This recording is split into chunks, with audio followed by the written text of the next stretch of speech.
Sa edad po na 67 no, mga kababayan, si Tatay Kikoy ay siya ang bumubuhay sa mga apo niya kasi yung tatay ng mga batang to ay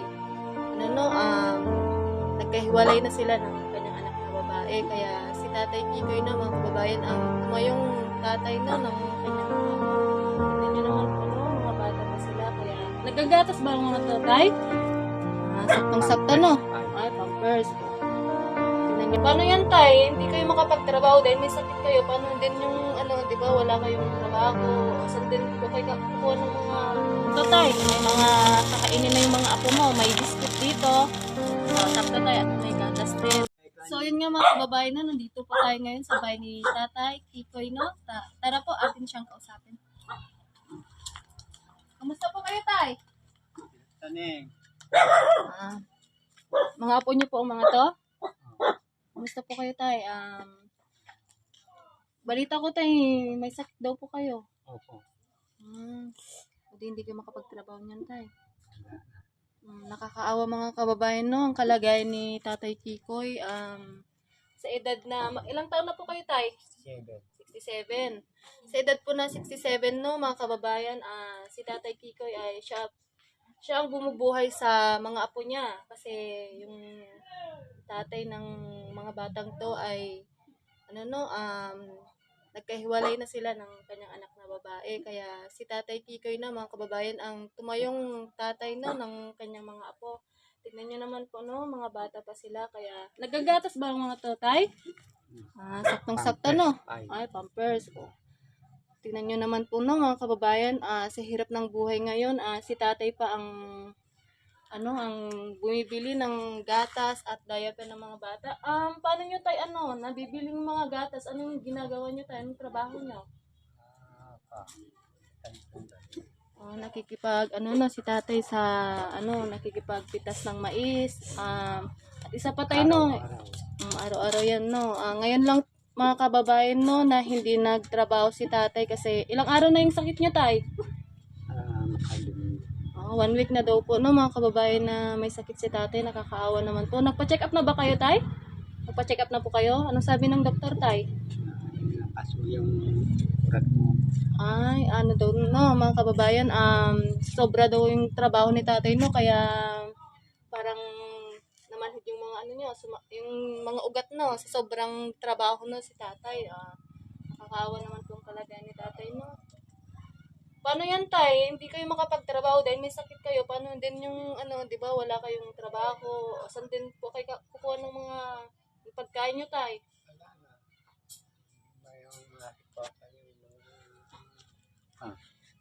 Ang anak ko munta dali na.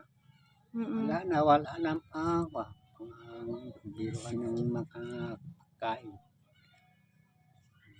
Mahirap ng buhay nila. Meron ng sakit. Kawawa kan mga bata. Nakakaawa naman po no, mga kababayan. Biro ng pera.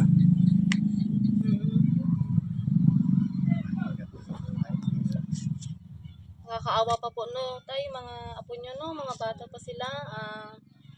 Mga kababayan no, sana po ay matulungan natin si Tatay Kikoy no. Deserve niya po talaga na matulungan kagaya niya, lalong-lalo na po may sakit po si tatay. Kailangan niya po din na magtrabaho sana no, para sa pamilya niya. Sa edad na, ilang taon na kayo, tay? 67. Siya pa rin yung tumataguyod na ama ng mga apo niyang ito. Nakakaawa naman po no. Sana po sa edad na ganito ay sana pahinga na lang sana dapat no, pero pinipilit pa rin niya na magtrabaho para lang matustusan ang pangangailangan ng kanyang pamilya no, lalong-lalo na itong mga apo niya na nakakaawa naman po no. Sa mga kababayan po na nais po sanang tumulong kay Tatay Kikoy no, sana po matulungan po natin siya no, para isipin na lang po natin ang kalagayan ng mga bata, lalo na po si tatay, matanda na po, at isa rin po na may sakit din po pala si nanay no, tay. Nandun po si nanay no, hindi po siya makapunta dito kasi talagang nahihina po kanyang katawan. Kaya po, sana po mga kababayan, humihiling po ako ng tulong sa inyo na sana po kahit lang po sana kaunting tulong na galing po sa inyong mga puso, pangdagdag tulong lang po itong bibigay namin kay Tatay Kikoy, no? Tay, tanggapin mo po itong ano tay, no? Sana po makatulong po itong bigas na amin pong ano, no? Binigay po ito tay ng ating kababayan na Opo. nais din po tumulong na sa atin at kaunting grocery din tayo, no? Sakto tayo. May mga kakainin na yung mga apo mo. May biscuit dito. Sakto tayo. At may gatas rin. At mga nagkakape ba kayo tayo? Sakto po. At may ano no, gatas. At ito tayo. May mga noodles din tayo, no? At mga dilata. Ito tayo. Mga meatloaf at mga tayo. At ito din tayo. Pangdagdag din tayo, no? Ito, isang tray na itlog. Tulong nyo sa amin ng mga sagam. Paman tulong nyo sa amin.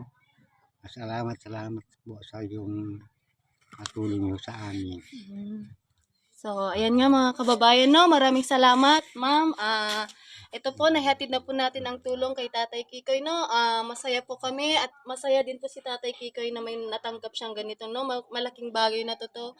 Malaking bagay na po ito kay Tatay Kikoy para sa kanya at lalong-lalo na sa kanyang mga apo, nakakaawa naman po. So, hanggang dito na lang po mga kababayan, no? Inuulit ko po, ma'am, sa nagbigay po nito ng mga grocery at pangbigas. Maraming salamat, ma'am, no? Hanggang dito na lang po, ma'am. Mga kababayan, please follow po and share po ang video na ito para mas marami po pong makapanood at baka may pwede pong tumulong kay Tatay Kikoy. Hanggang dito na lang po, mga kababayan, no? Maraming salamat and God bless po. Bye-bye!